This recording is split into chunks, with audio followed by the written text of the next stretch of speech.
Sementara itu, KPK mengapresiasi keputusan Pengadilan Negeri Jakarta Selatan yang menolak permohonan pra-peradilan Hasto Kristianto.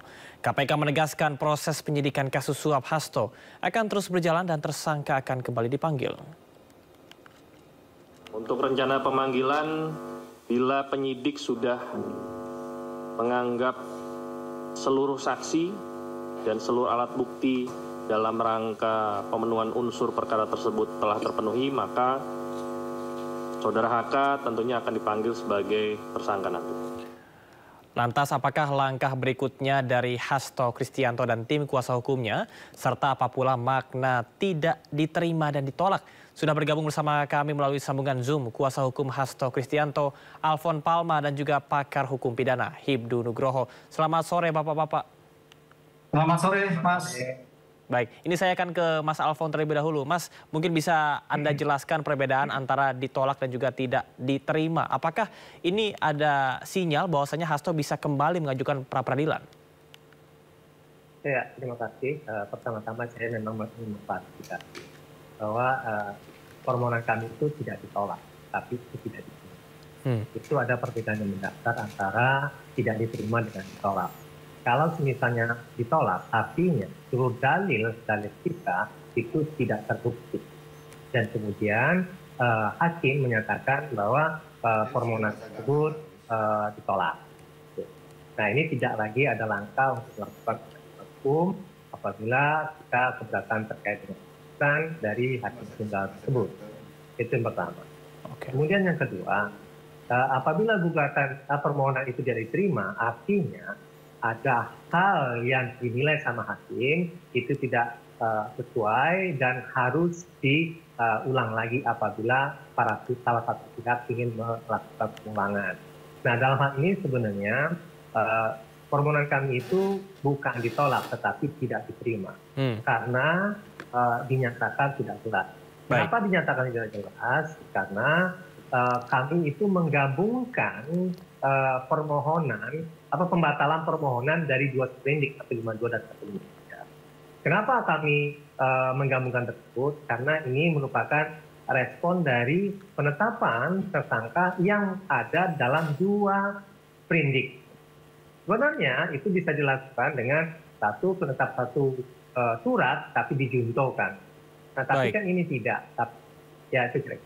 Oke, baik, saya akan ke Prof. Hibnu. Apakah Anda setuju perbedaan pra-peradilan tidak diterima dengan ditolak seperti yang disampaikan oleh Mas Alfon tadi? Ya, itu doktrin hukum seperti disampaikan Mas Alfon, betul. Jadi kalau tidak diterima itu belum memenuhi syarat formil. Artinya pemeriksaan pra-peradilan kemarin hakim belum bisa memeriksa bukti yang sprindik A yang mana, bukti yang sprindik B yang mana. Makanya ditolak. Kan gitu kan.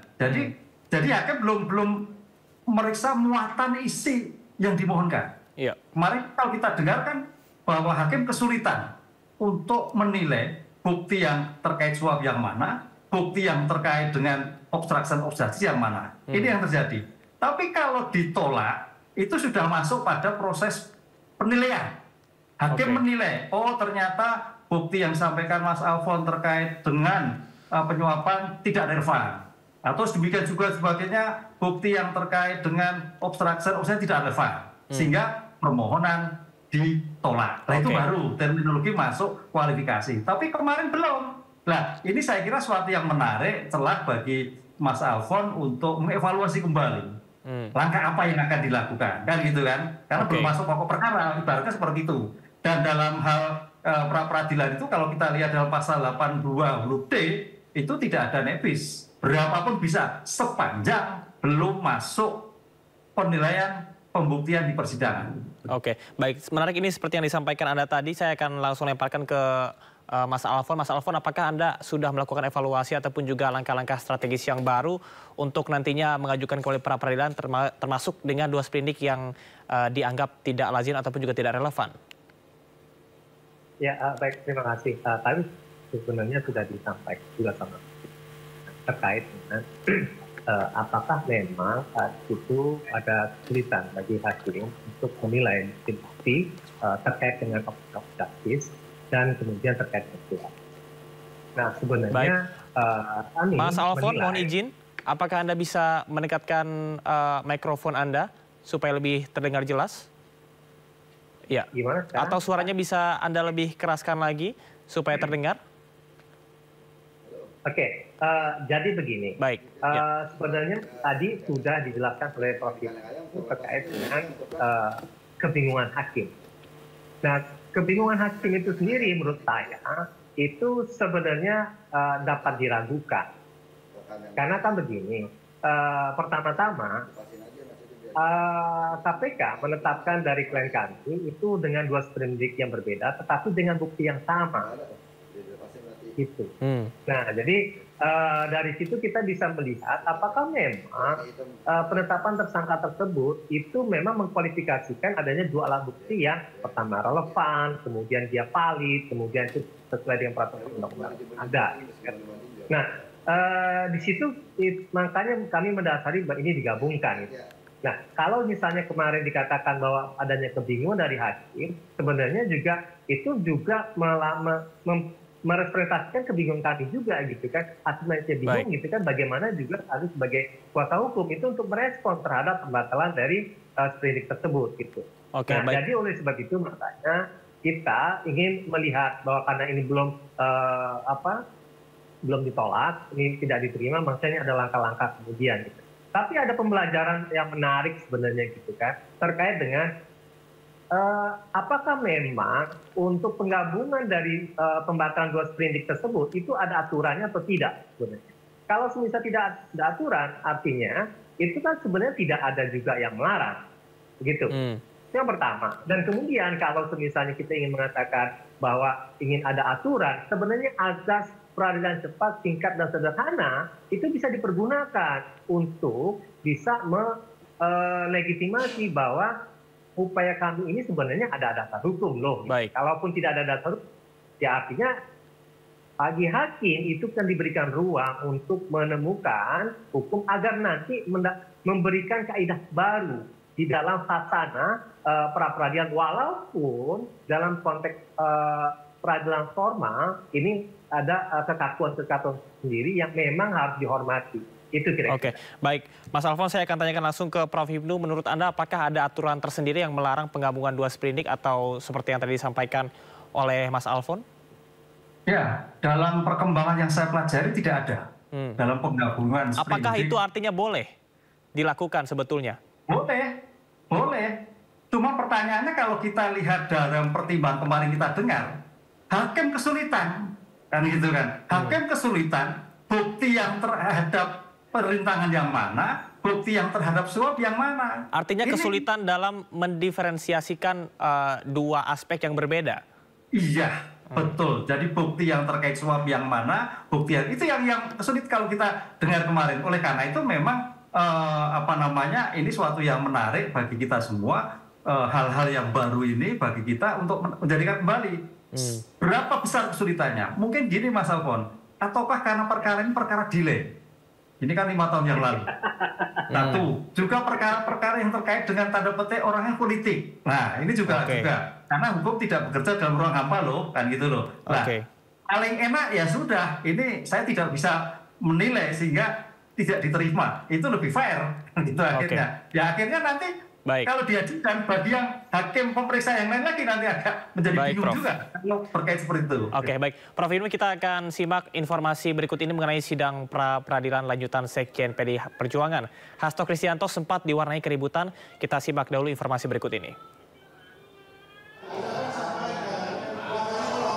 Sebentar. Tolong. Sebentar, Pak.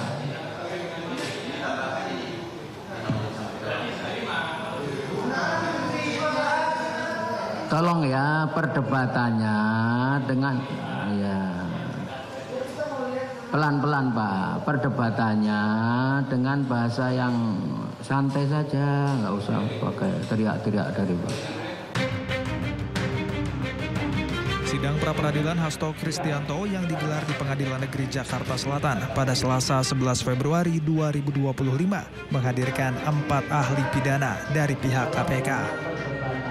Sidang sempat memanas saat tim kuasa hukum Sekjen PDI Perjuangan Hasto Kristianto dan tim Biro Hukum KPK terlibat adu mulut. Awalnya, hakim meminta tim Biro Hukum KPK mengajukan bukti tambahan. Namun, pihak KPK justru mengajukan perbaikan atas daftar barang bukti yang telah disampaikan dalam sidang sebelumnya. Keberatan dengan pihak KPK, kuasa hukum Hasto Roni Talapesi pun maju ke meja majelis hakim untuk melihat dokumen yang diserahkan KPK. Hakim kemudian menegur pihak Hasto dan KPK dan meminta keduanya untuk berbicara sopan dan tidak berteriak. Sebenarnya simpel saja kok Pak. Saudara kan ingin memperlihatkan aslinya di persidangan, kan begitu. Nah, karena ada pihak pemohon, dilihat pemohon ya tidak apa-apa. Kan yang saudara ingin meyakinkan, ini Pak ada aslinya Pak. Iya kan begitu. Jadi kalau dilihat dari lawan ya nggak apa-apa kan gitu. Bukti persidangan yang dihadirkan KPK sudah menjadi sorotan bagi kubu Hasto pada sidang yang digelar Senin 10 Februari 2025. Pihak Hasto bahkan menyatakan sejumlah bukti tertulis yang telah diserahkan oleh KPK sebagian besar tidak sah dan cacat formil. Hasto Kristianto mengajukan pra-peradilan setelah ditetapkan sebagai tersangka dalam kasus dugaan suap bersama Harun Masiku serta dugaan merintangi penyidikan terhadap Harun Masiku. Hasto meminta agar status tersangkanya dinyatakan tidak sah. Namun, Hakim Tunggal Pengadilan Negeri Jakarta Selatan, Juyamto, mengatakan tidak menerima gugatan pra-peradilan yang diajukan Hasto Kristianto. Tim Liputan, iNews melaporkan. Ya, ribut-ribut antara kubu Hasto dan juga KPK. Mungkin saya akan tanyakan terakhir kepada Bung Alfon berkaitan dengan tadi yang disampaikan oleh Prof. Hipnu. Apakah ini ada situasi ataupun juga unsur politis di dalamnya sehingga menyebabkan dinamika dalam persidangan? Silakan, Bung Alfon. Ya, pertama-tama gini ya, ini agak masuk ke materi sedikit. Sebenarnya kan kita ingin mengkaji relevansi dari alat-alat itu. Baik, Bung Alfon mohon izin bisa suaranya dikeraskan sedikit? Iya. Oke, terima kasih. Ya. Jadi mohon maaf saya agak masuk sedikit pada aspek material sedikit gitu ya. Jadi kita ini ingin menguji apakah bukti-bukti yang dihadirkan itu memang perolehannya itu relevan atau tidak dan kemudian sah atau tidak atau valid atau tidak gitu kan. Nah pertama terkait dengan relevan, kami menilai bahwa banyak bukti-bukti terutama keterangan-keterangan orang itu bersinggungan dengan bukti elektronik. Dan itu dipersandingkan dan kemudian menimbul ada konklusi yang dimintakan pendapat kepada salah satu saksi. Nah, ya bagi kami sebenarnya itu ada problem tersendiri gitu kan. Pertama terkait dengan cara untuk mendapatkan bukti tersebut dengan membenturkan antara satu perkataan yang lain yang kalau misalnya dikatakan sebagai cross-examination, tapi itu dalam konteks adanya perangkat elektronik gitu. Pertama itu harus dilakukan secara sah gitu kan dengan standar-standar hak asasi manusia terutama gitu kan, terutama berdasarkan pasal 15 Undang-Undang PDP gitu kan. Nah kemudian selanjutnya yang harus dicermati terkait dengan apakah memang keterangan orang yang didengar dari seseorang atau diadu itu bisa dikatakan relevan untuk kemudian dinyatakan kemudian menjadi suatu BAP. Dan kemudian yang ketiga terkait dengan bukti elektronik itu dalam Undang-Undang KPK berupa mempunyai legalitas petunjuk, bukan alat bukti, bahkan juga bukan juga barang bukti gitu kan. Nah hal-hal soal relevansi ini yang kita persoalkan sebenarnya gitu kan. Dan kemudian yang kedua tentang validitas, apakah memang didapatkan secara valid atau tidak berdasarkan pendekatan exclusionary rule sebenarnya atau X rule atau rule pengecualian. Nah hal-hal seperti ini memang yang kita kaji, yang kita pilih dan dengan demikian gitu kan perdebatan tadi itu muncul gitu. Apa yang menjadi perdebatan bagi kita?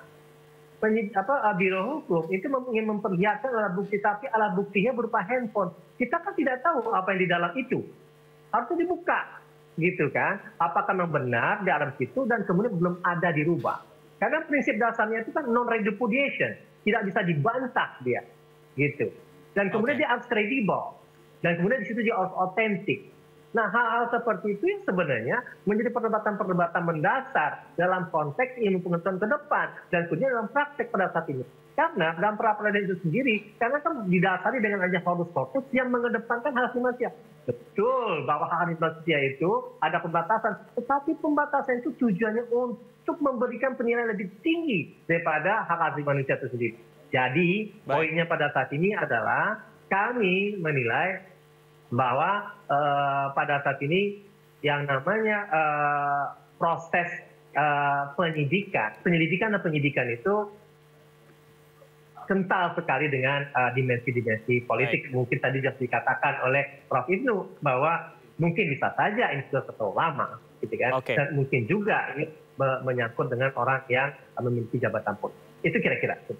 Oke, baik, terakhir saya berikan kesempatan closing statement untuk Prof. Ibnu, singkat saja, keraguan antara relevansi dan juga validitas yang tadi disampaikan. Apakah Anda yakin bahwasanya proses pra-peradilan ini akan dibuka secara terang benderang dan juga transparan? Singkat saja. Betul, jadi Prof. begini, kami sebagai orang akademisi perguruan tinggi tampaknya memang terkait dengan pra-peradilan waktu itu ada space tambah lagi kelihatannya. Jadi untuk menilai bukti terhadap relevansi itu ada. Karena alasan kemarin 7 hari itu sudah mepet sekali. Ini RKUHP ke depan, saya kira ini menjadikan masukan yang luar biasa untuk menjadikan suatu keseimbangan equal. Ada waktu untuk relevansi, cukup relevansi, bukan nilai. Kan itu kan.